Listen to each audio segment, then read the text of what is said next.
Olá, bem-vindas e bem-vindos a mais um episódio da nossa rubrica Uma Equipa, um Carro, um Piloto.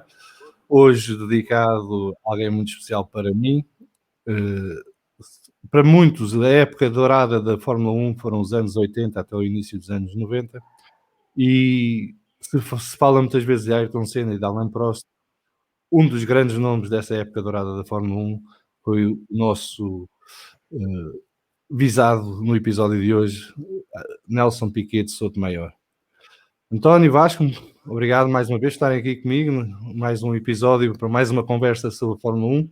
Nelson Piquet, que foi tricampeão do mundo de Fórmula 1 em 1981, 83 e 87, que conseguiu 23 vitórias, 24 pole positions, 23 voltas mais rápidas, 207 grandes prémios. Sua primeira vitória foi em 1980 em Long Beach e a última vitória no Grande Prémio do Canadá de 1991. Passou pela Ensign, onde fez um grande prémio em 78, depois pela BS Fabrications, em que fez 3 corridas com um McLaren de cliente que era operado pela equipa BS Fabrications, e acabou por assinar contrato com a Brabham em 1978, onde ficou até 1985. Em 86 e 87 passou pela Williams Honda, em 88 e 89 pelo Lotus Honda e Lotus Jet, e acabou a carreira na Benetton em 1991, depois de um campeonato do mundo de 1990, onde ficou em terceiro classificado, com 2 vitórias no Grande Prémio do Japão e no Grande Prémio da Austrália. Teve com companheiros de equipa Niki Lauda, Ricardo Patrese, Nigel Mansell, Michael Schumacher, Satoru Nakajima, Alessandro Nannini, Roberto Moreno, Mark Surer. Foi uma carreira longa, preenchida, com muito sucesso, com muitas histórias e com muita animação, chamemos-lhe assim. Tu, Vasco, ainda como eu, chegaste a ver Nelson Piquet correr, e Nelson Piquet foi, já que o disclaimer, o meu piloto preferido quando comecei a ver Fórmula 1, e como veem, tem aqui o capacete de Nelson Piquet na parede e tudo. E já contei aqui no podcast a história porque é que fiquei fã do Nelson Piquet, porque o meu tio que vivia no Brasil em 81, pelo Natal, deu-me o fato de macaco do Nelson Piquet, portanto, para criança, obviamente, e eu a partir daí despertou o meu interesse pela Fórmula 1 e sempre a seguir Piquet até 1991 sem parar, um indefetível de Nelson Piquet, apesar de gostar também da Ayrton Senna. Mas Vasco, tu também viste Nelson Piquet correr. Como é que foram esses anos dourados da Fórmula 1 com tantos pilotos excelentes, mas com um Piquet que era único pela sua personalidade e pelo trabalho que fazia dentro e fora do carro para ser competitivo e ganhador? A minha história com o Piquet acho que se divide em duas fases diferentes. Existe uma primeira que é mais ou menos ali nos períodos de 85, 86, 87, sobretudo 86 e 87, em que o Senna ainda não tinha uma preponderância como passou a ter a partir de 1988, em que o Piquet era um piloto que dava muito nas vistas e que eu gostava muito. Depois tem uma segunda fase, quando passa sobretudo para a Benetton. Ele no Lotus acho que teve uma passagem, se calhar, nesse aspecto mais discreto, ou o Senna, se calhar, o domínio da McLaren era tão preponderante que acabava por ofuscar um bocadinho. E depois teve esta última fase, sobretudo na Benetton, onde apesar de ter um carro menos competitivo do que teve nos tempos da Williams, e onde já era um piloto com uma certa idade e já não tinha a fugosidade e a exuberância que tinha Ele tinha 38 anos quando entrou para a Benetton. Exatamente. Mas era um piloto que, sobretudo, ainda continuava a ser uma palavra que utilizamos muito hoje em dia para descrever alguns pilotos, que era um piloto muito eficaz, que era um piloto que sabia agarrar as oportunidades. E eu lembro-me que até por isso dava nas vistas, ou seja, era um piloto que facilmente era discreto e que não se dava por ele, mas depois de repente também aparecia e fazia bons resultados. Lembro-me de acho que ainda teve umas quantas vitórias nesse período, e teve também, era visitante frequente dos pódios e de pontos. Mas lembro-me numa altura em que só os 6 primeiros é que pontuavam. Exatamente. Eu lembro-me, acho que foi na temporada, não foi na última, deve ter sido na penúltima. Ele teve 2 temporadas da Benetton, acho que foi na primeira temporada da Benetton. Em 1990. Sim, que que fez 2 vitórias. Que isso Foi os dois últimos grandes prémios do campeonato, foi o de Japão Exatamente. e Austrália. Exatamente. Portanto, lembro perfeitamente disso numa época em que o Senna o Senna e o Prost dominavam a Fórmula 1 a seu bel prazer, não é? Portanto, alguém que aparecia fora deste espectro de Senna e Prost era realmente. Aliás, ele nesse ano, em 1990, fica em terceiro lugar, que é extraordinário para. Sim, mas muito por fruto destas duas vitórias no fim. Sim, E no Japão é preciso não esquecer que é o grande prémio da polémica em que Senna põe sim, Prost sim, na sim. primeira curva fora de pista e Mas lá acaba. está, aí também o saber aproveitar as oportunidades, Claro. que é algo que caracteriza sobretudo os pilotos, lá está, eficientes. Mas eu sobretudo recordo as épocas de 86 e 87. Tenho ainda uma certa uma memória, quer dizer, hoje em dia todos acabamos por ter imagens mais concretas à conta da F1 TV e de vídeos do YouTube. Mas lembrando-me do que eram as minhas memórias de infância, lembro-me perfeitamente, e é impossível não esquecer, o Brabham da Parmalat. Embora, quer dizer, lembro-me, tenho uma memória, lembro-me de ser um carro que andava sempre na frente, mas também era um carro que tinha muitas desistências, fruto de um Sim, motor mas ser pouco fiável. naquela época, Era acabar normal. uma corrida Sim, era era o normal. primeiro objetivo de qualquer equipa, porque era muito difícil acabar as corridas e muitos carros abandonavam por problemas de toda a espécie. E agir que o próprio Piquet, quando fala dessa altura, diz sempre que nós passávamos mais tempo a gerir o Sim, carro do que propriamente a correr. O é objetivo não verdade. era ser o mais rápido, era levar o carro ao fim. E depois, dentro disso, tentar ser o primeiro a fazê-lo. Exatamente.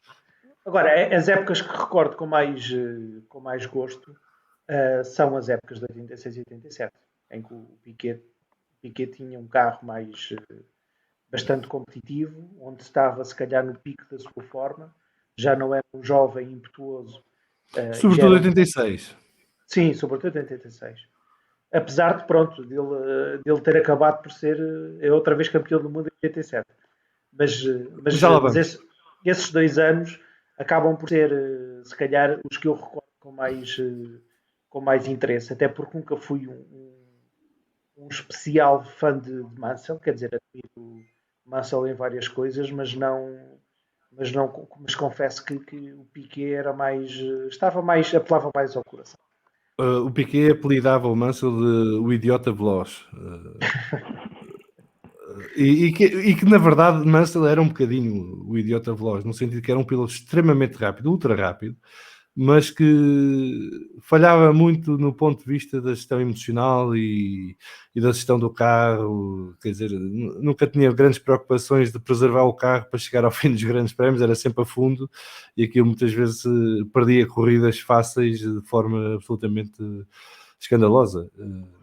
E É, depois também teve azar, depois tinha azar, não é? Também, não era só erros, não era a questão do azar também, de que estava numa era que tinha pilotos muito fortes à sua volta e depois perdeu 2 campeonatos por um ponto, salvo erro, que poderiam ter ditado outro tipo de carreira se não fosse esse o caso.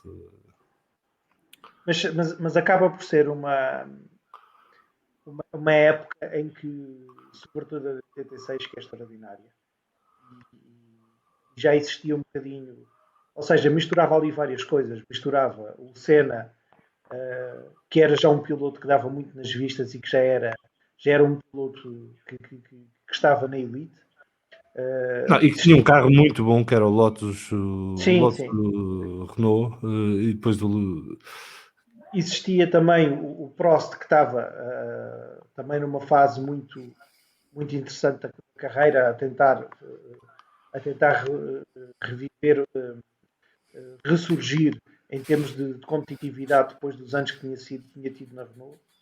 E depois existiam os Williams Honda, que mais uma vez já eram um bocadinho os carros que tecnologicamente eram mais avançados e mais eficientes, mas que davam mais espetáculo. Acabavam por ser um bocadinho isso, não é?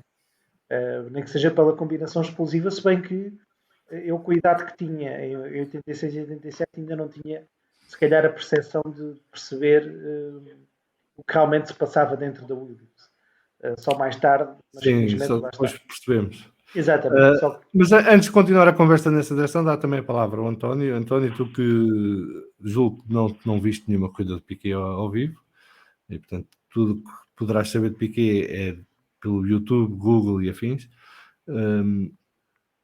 Como é que tu, olhando para trás e fazendo a pesquisa que fizeste para estar aqui hoje connosco nesta conversa, vês o personagem Nelson Piquet no mundo da Fórmula 1? Sei que, como disseste, não vi nenhuma das suas corridas ao vivo.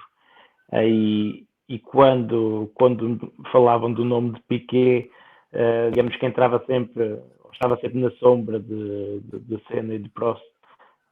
Portanto, não sabia que era um campeão, mas que não tinha muita ideia como é que ele era e o quão bom é que ele era.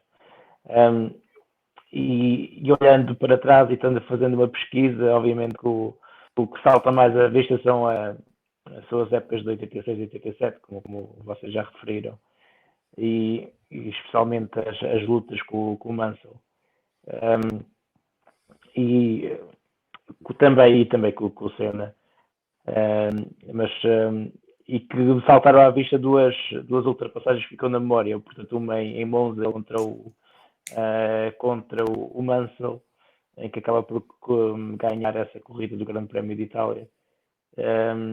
E outra em Hungaroring, em que ele faz a ultrapassagem ao Senna.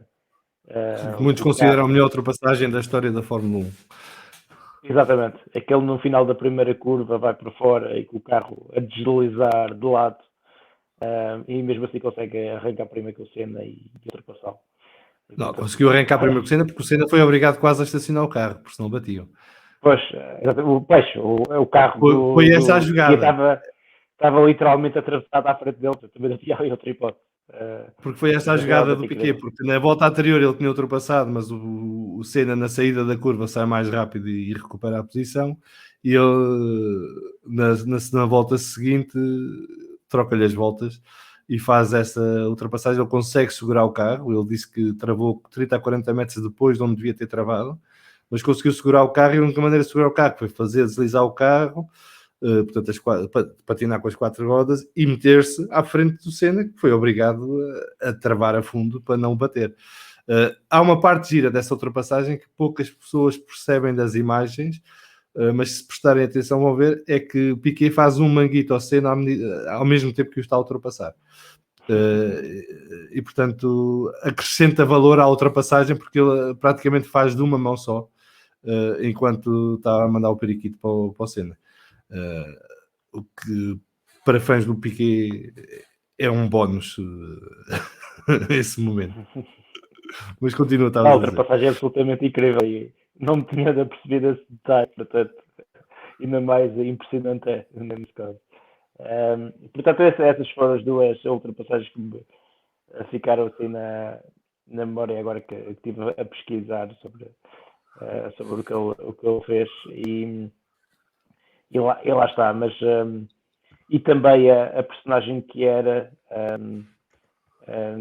especialmente depois de ele ter ganho o segundo Mundial, também é uma história muito interessante, que ele estava-se a preparar para se retirar, diz que estava farto das viagens e de tudo mais. Então Niki Lauda sugeriu que ele comprasse um jato particular e, portanto, que ele pudesse passar mais tempo no Mónaco e viver a sua vida de playboy na zona do Mediterrâneo. E, portanto, também esse tipo de personagem que faz falta quando olhas para o paddock destes dias, aquela imagem de um playboy e, claro, também a correr nos limites, que diz muito do tempo, ou como era a Fórmula 1 no tempo dos anos 80. Niki Lauda e Nelson Piquet, tanto o interesse dos fãs. Não?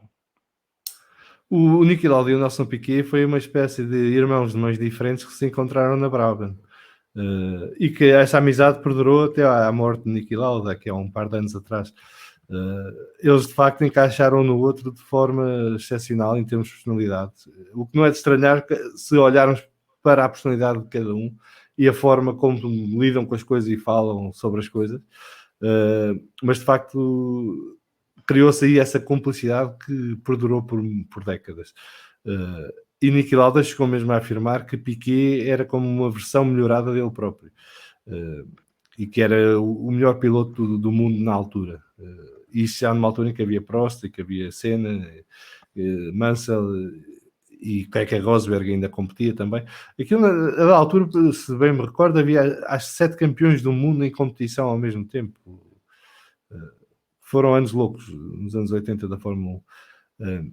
Vasco, o Piquet, além de mais de tudo o que fazia em pista, tinha uma particularidade que se calhar hoje em dia nenhum piloto no paddock tem. O Piquet tinha começado como mecânico para ganhar dinheiro para as suas corridas de karting e Super V no Brasil.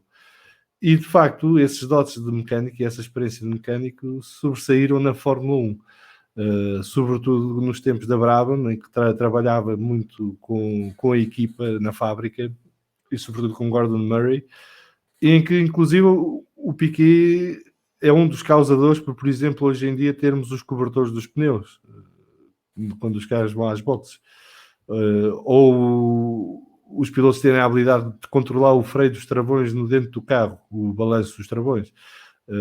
São inovações que o próprio Piquet introduziu com a ajuda de Gordon Murray e que tinham a ver muito com esse espírito mecânico. E para muita gente, Piquet foi o melhor afinador de carros da história da Fórmula 1. Era um piloto capaz de extrair o máximo de performance através das alterações que fazia aos carros e encontrava tempo nesses carros. De facto, hoje em dia não há ninguém assim na Fórmula 1 atual. Não há. A Fórmula 1 também evoluiu para uma coisa, para um negócio, um espetáculo muito mais complexo, e o desenvolvimento tecnológico que teve também foi muito maior. Mas isso que tu dizes é verdade. Outra das coisas que foi no tempo do Piquet que foi introduzido foi o conceito de reabastecimentos, ou seja, de estratégia, em que o carro ia mais leve, em que se trocava de pneus para ter uma vantagem competitiva, e isso foi fruto também do envolvimento que o Piquet tinha com a equipa. Aliás, uma das coisas engraçadas também que o Piquet teve ao longo dos anos foi que a paixão dele por guiar era tanto e também o espírito rebelde que tinha dentro dele era de tal maneira vincado que, apesar de vir de uma família com muito dinheiro no Brasil, ele teve que se fazer à vida. Aliás, ele disse que na família não tinha assim tanto dinheiro. O pai era conhecido porque tinha carreira política, tinha sido médico, depois foi deputado e chegou a ministro da Saúde, mas ele próprio disse que o pai morreu duro. Portanto, não era real, na altura era cruzeiro, sem um cruzeiro na conta. Mas repara uma coisa, mas conseguiria, sem dúvida, ter tido, se calhar, mais apoio. Sim, tinha influência, digamos. Exatamente, e acabou por não... Se bem que ele teve que esconder o nome de família no início da carreira porque o pai era contra. Exatamente, era aí que eu queria chegar. Ou seja, ele adotou o nome Piquet porque mas aí não ficou claro se era... Ele mudou o nome Piquet para Piquet com K, P-I-K-E-T, e não usava o Souto Maior para nada. E depois, quando o pai descobriu, passou a ser o Nelson Piquet, bem escrito, não é?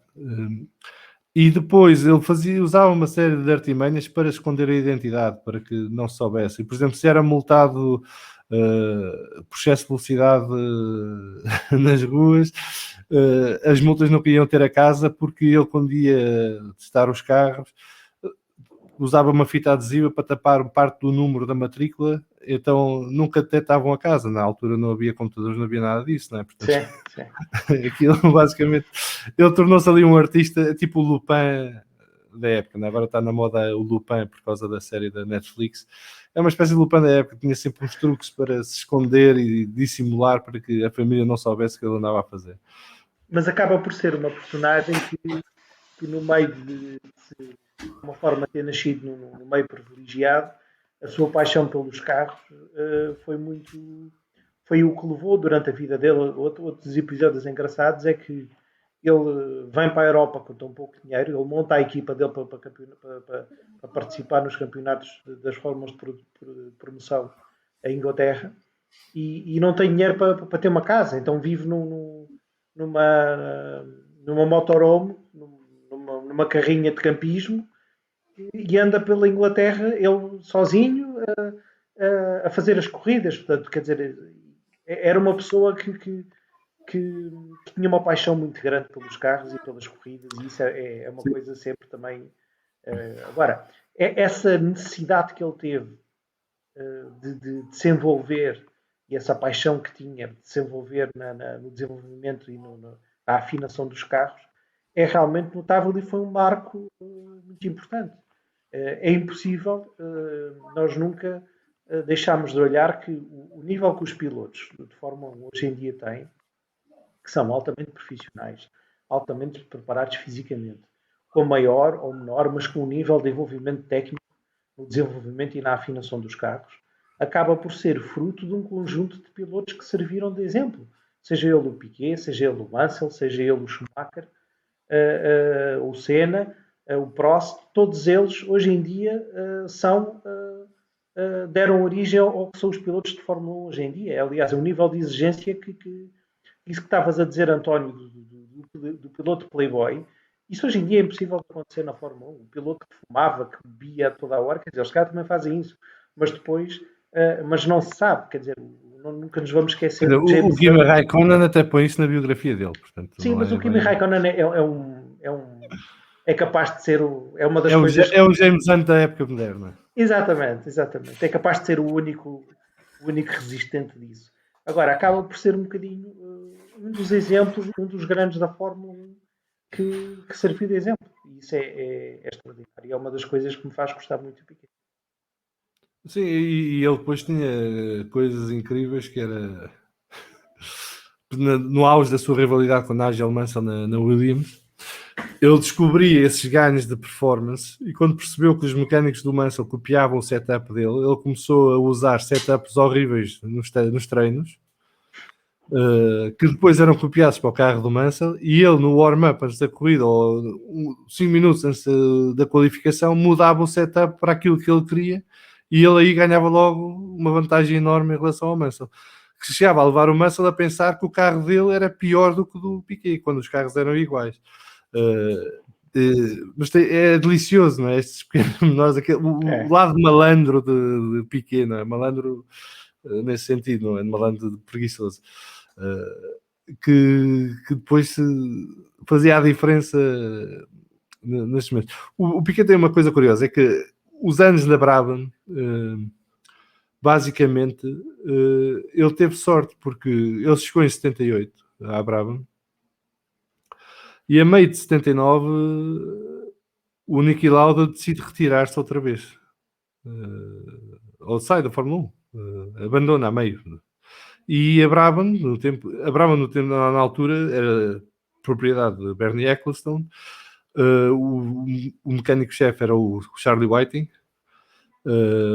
o engenheiro-chefe era o Herbie Blas, e depois havia o Gordon Murray.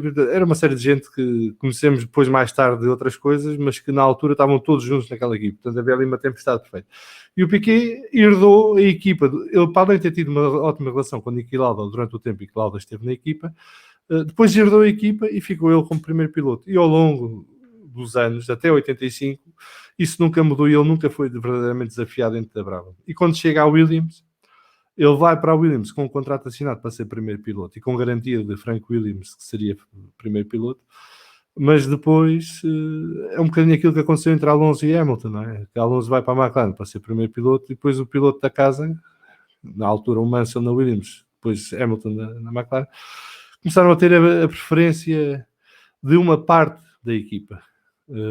E no caso do Piquet, em 86, aconteceu o acidente grave de Frank Williams, que basicamente o retirou da liderança da equipa durante uma temporada valente. E com isso houve ali uma mudança do equilíbrio das forças dentro da Williams, em que Patrick Head dava preferência mais preferência a Nigel Mansell do que a Nelson Piquet, e levou a um tribalismo dentro da equipa, em que o lado da garagem do Nelson Piquet se fechou em copas ao lado do piloto brasileiro e deixou de colaborar com o outro lado da Williams, que estava para o Mansell.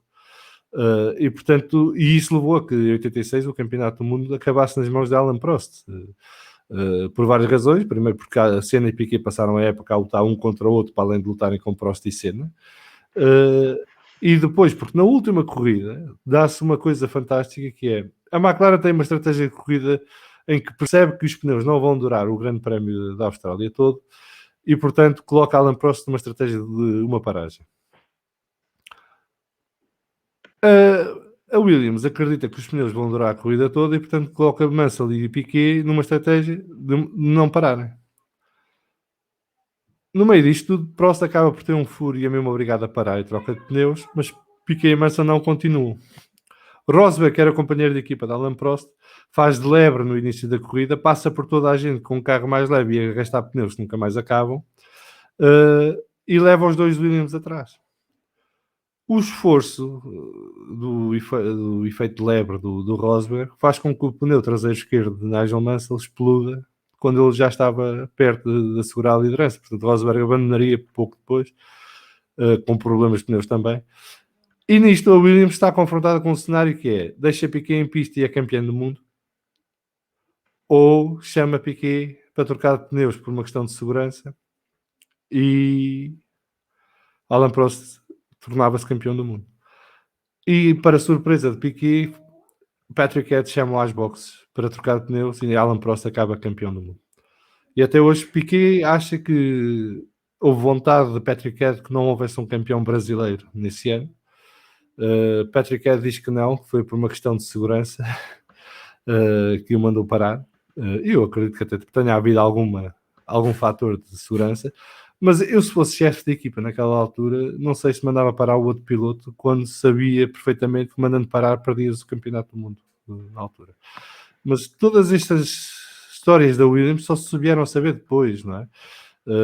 E na altura nunca se percebeu muito bem o que é que estava de facto a acontecer ali. Não sei se tu te lembras, Vasco, mas na altura, o que aliás depois também aconteceu com Hamilton e Alonso na McLaren, a imprensa britânica encarregou-se logo de demonizar Nelson Piquet, e Nelson Piquet era o culpado de tudo e mais alguma coisa, e Mansell era como a vítima angélica de toda a situação, quando também era parte do problema, se não a principal parte do problema.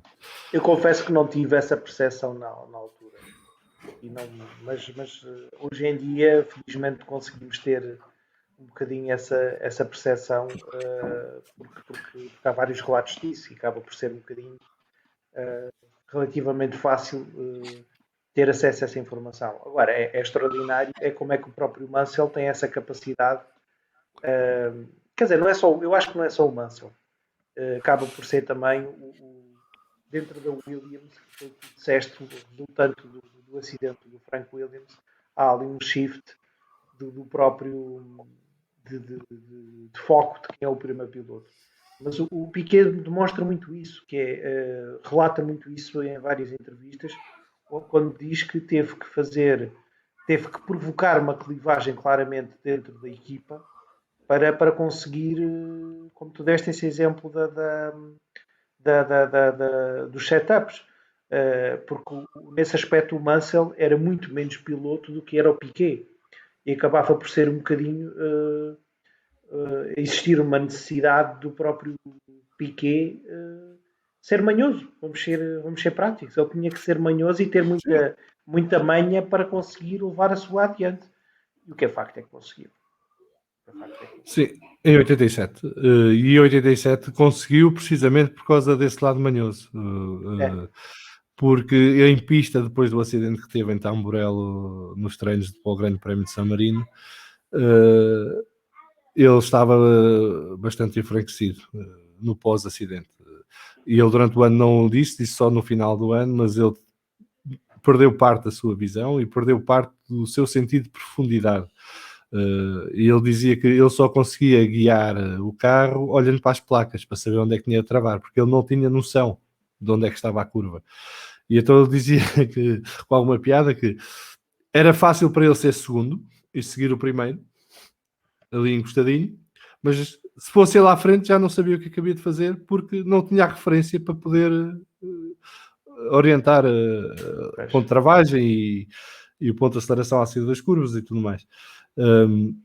E então ele próprio admite que recorreu a todos os truques que sabia para, inclusive chamando feia a mulher do Nigel Mansell, para ganhar vantagem, porque, e ele diz com alguma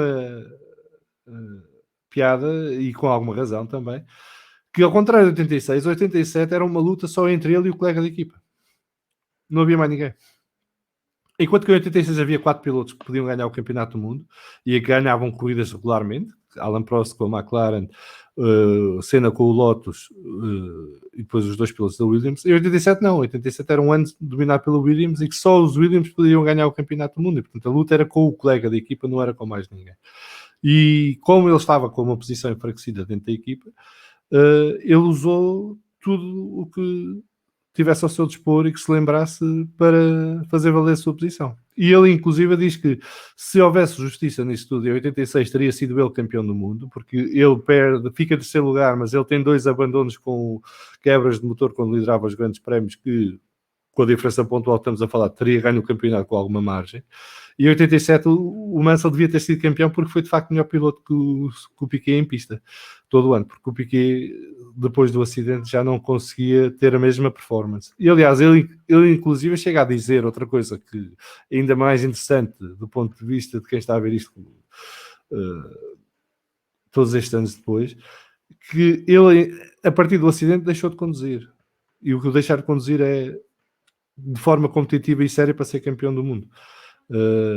Que a partir daí estava a conduzir pelo dinheiro. Ele diz isso a rir-se, mas que ele sentiu logo na altura que tinha perdido a sua vantagem competitiva enquanto piloto. E num desporto como a Fórmula 1, em que tudo conta e em que é preciso ser perfeito em tantos domínios para se conseguir ganhar campeonatos e corridas, de facto, essa pecha de ter perdido a sua capacidade de a perceber-se da profundidade através da visão, retirou-lhe muito da sua capacidade de condução. Outro ponto que eu acho que é interessante no Piquet, o Piquet foi o primeiro piloto que foi campeão do mundo com um motor turbo. E foi o primeiro piloto a ser campeão do mundo com 3 fabricantes de motores diferentes. Ele foi campeão do mundo pela Brabham com a Ford e com a BMW, e depois foi campeão do mundo com a Williams, com o motor Honda. Depois dele, só 2 pilotos conseguiram o mesmo feito. Vocês sabem quem são? Não foi Schumacher, não foi... Não estamos a ouvir. E agora já me estás a ouvir? Agora já estamos a ouvir. Não foi o Schumacher, não foi o Hamilton. Um deles foi o Schumacher. Foi o Schumacher? Um deles foi. Ford, Schumacher foi campeão do mundo com Ford, Renault e Ferrari. Tens razão. Não e foi há outro. o Hamilton, não foi o Hamilton, não foi o Alonso, foi o Prost, provavelmente. Foi o Prost. Alan Prost foi campeão do mundo com o TAG Porsche, Sim. com o Honda, com o Renault. O Renault, curiosamente, não durante o tempo em que ele teve na Renault, mas depois com a Williams Renault, em 93. Mas Piquet, mais uma vez, até nisso percebe a capacidade que Piquet tinha de se adaptar e desenvolver novos carros e novos motores. Inclusive, ele na altura também trabalhou muito no desenvolvimento dos pneus Pirelli, e que foi uma das razões que o levaram a sair da Brabham, porque a Brabham tinha assinado um contrato com a Pirelli, a Eccleston tinha assinado esse contrato, e os pneus Pirelli tinham muito trabalho para chegarem ao ponto em que estavam os Goodyear na altura. Mas o curioso é que depois, quando chegou à época da Benetton, que a reencontra os Pirelli, ele já trazia o conhecimento do tempo que tinha passado na Brabham com os Pirelli. Sim. E então uma das coisas que ele introduziu na equipa e que disse à equipa foi a história da raspagem dos pneus. Que os pneus davam para reaproveitar se os limpassem a camada exterior. E isso permitia à Benetton ter uma vantagem competitiva na qualificação, porque conseguia ter o set de qualificação sempre quase a 100% quando ia para a pista. E dava-lhe algumas décimas que faziam a diferença nos tempos do segundo pelotão, digamos assim, porque na altura a Benetton era a líder do segundo pelotão, se quisermos. Ou com ele ficou a líder do segundo pelotão. Portanto, todos estes episódios engraçados do Nelson Piquet que ficam para a história e que nunca se fala muito. Mas a verdade é que também nunca se fala muito de Nelson Piquet. Nelson Piquet é capaz de ser o campeão do mundo mais subvalorizado da história. Porque é muito ofuscado pelo Senna, parece-me.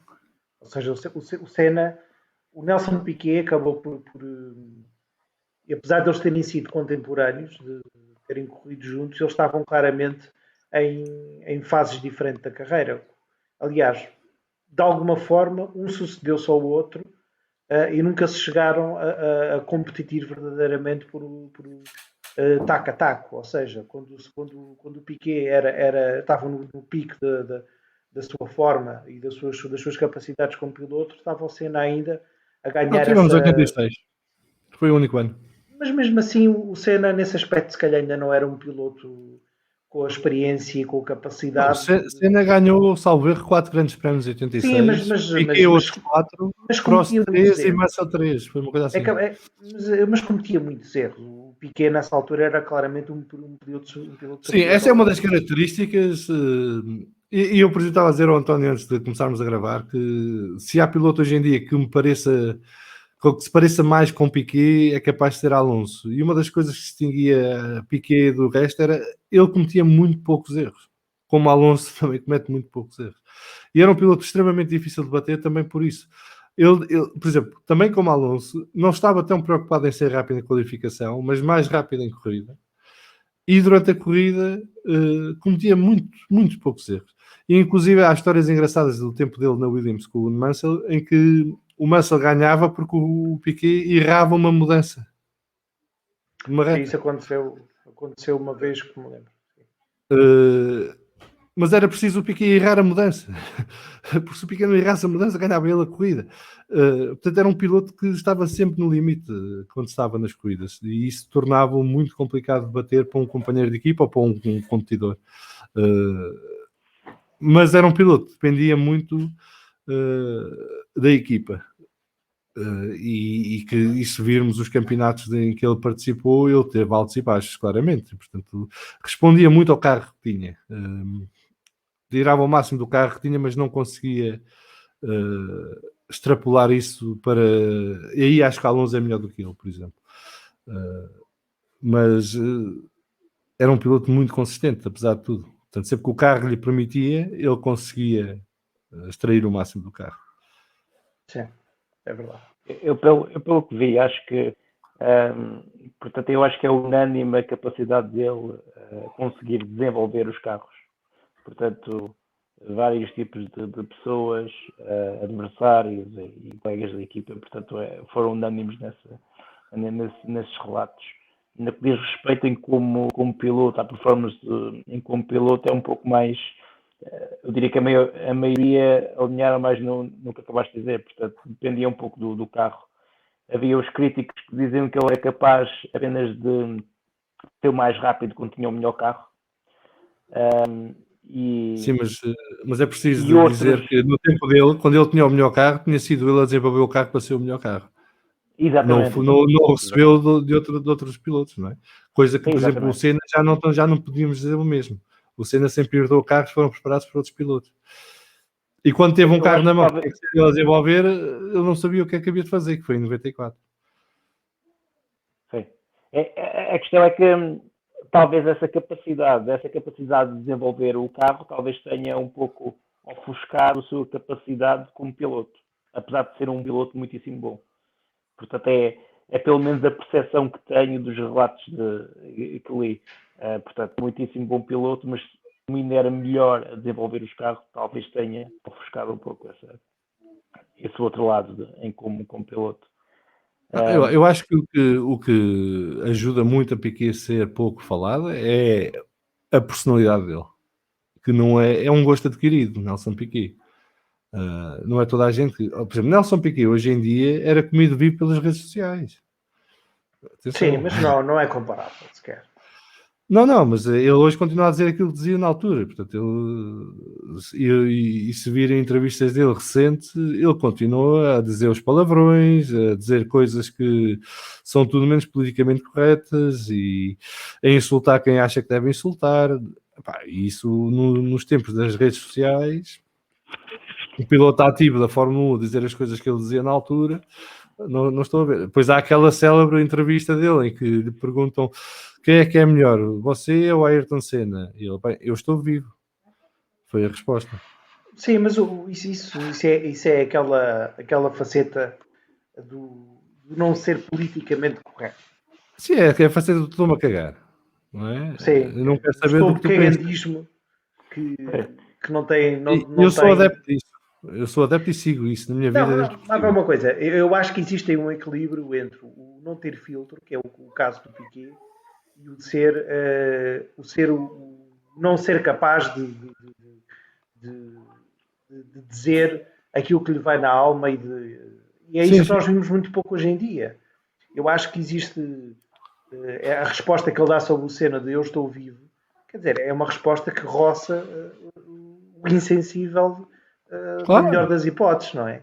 Agora, mas esse é um exemplo, mas ele diz coisas dessas assim, numa hora de entrevista diz 4 ou 5 dessas. Sim, claro que sim. E uma das coisas que isso li numa entrevista ao um dos filhos, não sei se ao Nelson Piquet Jr., que ele diz que a idade está ainda pior. Dizer, isso era para ver. Desculpa? Isso era de prever. Sim, pois, acaba por ser mais ou menos inevitável. Agora, não deixa de ser interessante que é um piloto que fala sempre com o coração na boca. Isso sim, mas, por exemplo, por outro lado, depois tem episódios do género. A da altura, em 83, ou 84, ou 82, por aí, o Bernie Ecclestone vai ter com ele e quer assinar um contrato porque a Parmalat, que era a patrocinadora, exigia que o Piquet tivesse sob contrato da Brabham para renovar o patrocínio. E o Piquet e o Ecclestone não tinham chegado a acordo entre eles. Mas o Ecclestone disse, não, mas assina aqui, que é para eu conseguir o patrocínio, e depois a gente acerta a conta dos não sei o que é ele. Bem, aquilo da altura o Piquet assina, ele dá-lhe o papel, ele consegue o patrocínio, e depois o Ecclestone queria exercer o contrato sobre o Piquet, e dizer, não, tu já assinaste o contrato dele, então vai lá ver a assinatura. E qual era o nome que ele tinha assinado? Ayrton Senna da Silva. É sério? Sim. Portanto, ele tem pormenores destes que são do mais delicioso possível. Quer dizer, por um lado tem este lado cru, insensível, quase cruel, em como diz as coisas como são, mas por outro lado depois tem este lado inteligente do humor. Sim, humor negro, quase. Sim, mas é um humor inteligente, desenvolvido, não é? Que depois também leva a um certo extremo, porque põe em prática, não é? Não é só dizer, é fazer também. Sim. E depois acho que em 86, num grande prémio, o Nigel Mansell estava super nervoso por qualquer razão e passava a vir à casa de banho e ele não percebia o que é que estava a passar e ele não estava a correr nesse treino porque tinha o carro a ser reparado e ele havia o Nigel Mansell cada vez saía do carro e ia a correr para a casa de banho e voltava e ele perguntou, mas o que é que se passa com o Mansell? Não, está com diarreia, com problemas e ele não ficou convencido e então foi lá e tirou o papel higiênico da casa de banho, tirou os rolos todos. E o Mansell continuou o resto do treino sempre sair do carro, ir a correr para a casa de banho e voltava. Devia estar a ter ataques de pânico ou coisa assim. Depois confrontou o Mansell e o Mansell disse, não, diarreia, está qualquer coisa que eu comi. Mas diarreia o quê se eu tirei o papel higiênico da casa de banho? E depois pregava partidas, tipo o Ricardo Patrese contou uma história no Beyond the Grid, que no dia de estreia dele na Brabham, ele vai para o carro, vai com o carro Piquet para a pista para fazer o teste e quando regressa desapareceu a roupa basicamente, e aparecem as calças depois não sei onde. Portanto tem esse lado super divertido. E uma das coisas que também tu deves ter lido, António, se fizeste a pesquisa, é que dentro das equipas ele era adorado. Por onde ele passou, as pessoas gostavam dele e davam-se bem com ele. O que é estranho, sendo ele uma pessoa com esta capacidade brutal de falar, não é? Porque é preciso ter estômago para aguentar o Piquet. Pelo menos por aquilo que a gente vai vendo, vai lendo e vai ouvindo. Mas também é unânime unânime isso, em que a capacidade dele ter a equipa ao seu lado e, portanto, todos conseguir ser o... E daí ter das coisas não ter funcionado também na Williams, não é? Porque naquele caso era quase uma guerrilha interna entre as duas partes, e portanto também ele por aí não conseguiu tirar o melhor do carro nesta passagem pela Williams. E só tocando um pouco, também já disseram, portanto, das relações talvez difíceis que ele às vezes tinha, ele disse também várias vezes que estava na Fórmula 1 não era para fazer amigos ou para ser famoso, era para ganhar corridas. E sobretudo assim, para conduzir carros e ganhar corridas, a parte do dinheiro veio a partir do momento em que ele teve o acidente. E aí é que se focou mais na parte do dinheiro.